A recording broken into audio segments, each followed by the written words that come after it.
काँग्रेसच्या सुशीलकुमार शिंदे यांचे राजकारण संपवत भाजपने सोलापुरात सलग 2 टर्म आपला खासदार निवडून आणला. लिंगायत फॅक्टर डोळ्यासमोर ठेवून भाजपला हा विजय सोपा झाला. अनुसूचित जातीसाठी राखीव असणाऱ्या या मतदारसंघातून भाजपने यंदा मात्र वेगळी खेळी करत फडणवीसांचे डोक्यावर आशीर्वाद असणाऱ्या राम सातपुते यांना तिकीट देऊन सर्वांना धक्का दिला. तर काँग्रेसकडून वडिलांच्या पराभवाचा वचपा काढण्यासाठी शिंदेंची कन्या प्रणिती शिंदे मैदानात उतरल्या. सोलापुरातील भाजपच्या प्रचाराचा बेसलाईन ठरला तो हिंदुत्वाचा अजेंडा.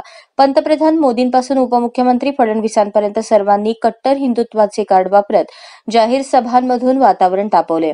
पण यंदाची निवडणूक मूलभूत प्रश्नांवर लढली गेल्याने आणि भाजपला कंटाळलेल्या जनतेची सुप्त लाट शिंदेंच्या पाठीशी उभी राहताना दिसली. दलित, मुस्लिम आणि अल्पसंख्याक यांची मते एकत्रितपणे काँग्रेसच्या पाठीशी उभी राहिल्याने 4 तारखेला सोलापुरात पुन्हा एकदा काँग्रेसची शिंदेशाही चालेल असे राजकीय वर्तुळात बोलले जात आहे.